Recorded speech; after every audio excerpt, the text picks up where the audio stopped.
I'm so thrilled to be part of this exhibition and to receive this award. I remember dreaming about this when I was a student, and to see that dream fall into place messes with time in an interesting way. It's as if I stepped from my youth into myself now in one breath. The understanding that time isn't necessarily a linear activity.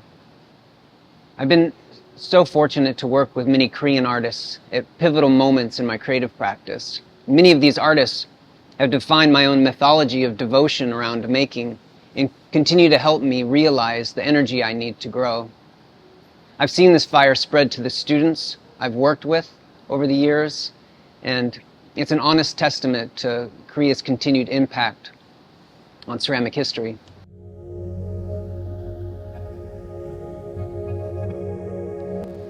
My work is an exploration of the mind and its relationship to the ecosystem we inhabit. I use clay as a fluid material to allow my work to emerge. And most of what I make is hand-built using thick coils that are pinched into place. But in actuality, the handling of the work can shift depending on the type of work that needs to grow. So sometimes the clay is the texture of cream cheese. Sometimes it looks like cookie dough. Sometimes it's as thick as a watermelon, and sometimes as thick as an orange peel. And I enjoy engineering my way out of the problems that I create for myself. Much of the large work I build and I fire on thick layers of sand, sometimes as thick as 3 to 4 inches thick. Once the work is dried for many months, I slide it into the kiln on sheets of wood, which burn away during the firing and hold the sand in place.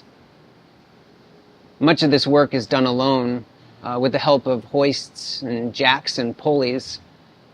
I like to work alone in most things that I do because it's a playground of limitations and ingenuity. Mostly, though, it's because I live inside my head most days and require the physicality as a kind of wayfinding. At this point, I spend days holding the kiln at a low temperature to make sure the work is dry. And years of explosions have regulated my need to go fast when I fire. After the work reaches its temperature, there's a feeling that the work inside of the kiln is suspended in a state of imagination. All I can see through the small opening in the kiln is this like orange molten surface of the glaze as it slowly droops and spills.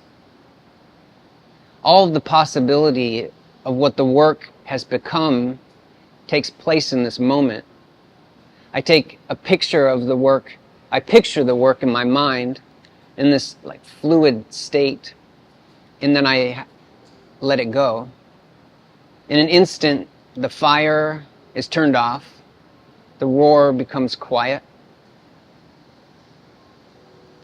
It helps me if I can let this image vanish with the heat, holding gratitude rather than expectation.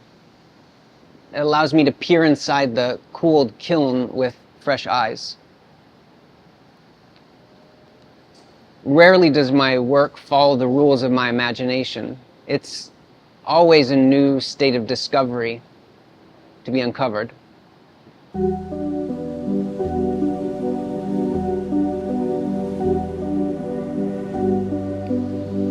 I strongly believe that our bodies hold more knowledge than our intellect.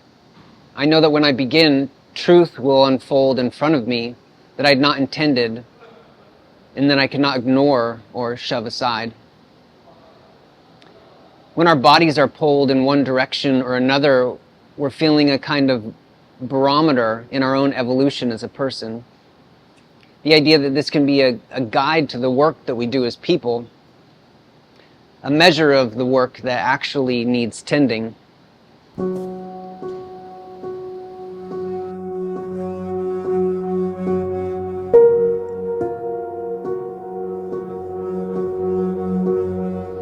One of the biggest differences between the two is that my paintings never worry about blowing up. It sounds funny, but the metaphors of perseverance and letting go have taught me many lessons in life. I strongly believe this is one of the greatest rewards within the practice of art. At the same time, taking this factor off the table allows me to be a bit more at ease and allows a different kind of ecosystem to work. A different access point to my emotions with fewer concessions to gravity. Working with clay when it's wet can often feel like working in black and white. There's this whole world of exploration that the viewer never sees. It's only after the work is fired that the color emerges. With my paintings, the color happens in real time.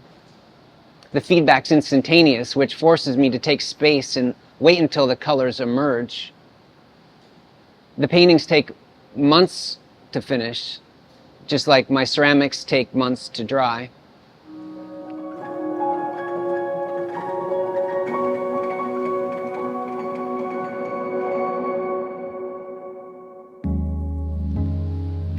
I first discovered ceramics as a child, wandering into my father's pottery studio, and when my parents served our meals within the same vessels. I developed a deep love of the handmade and the care it offered to the meals that we shared together. This connection became the foundation of how I view my work today. Later on, I went to study at the School of the Art Institute of Chicago under Xavier Toves, who helped me understand how to trust my own ideas of art.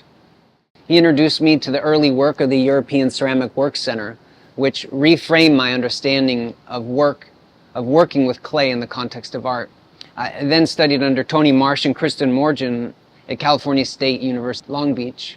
It was only here that I learned or found myself as a maker, and where I began to understand the role of landscape as the subject matter in my practice.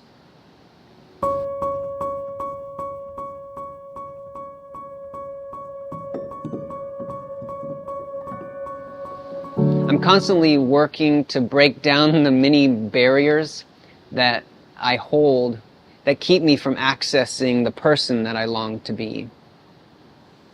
I've devoted my life to this work, and my practice as an artist is the mirror that I use to access this interior work.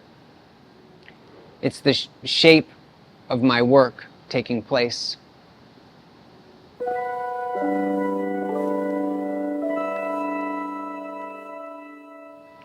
To me, ceramics is a fluid for us to manifest the growth that we need to do as people.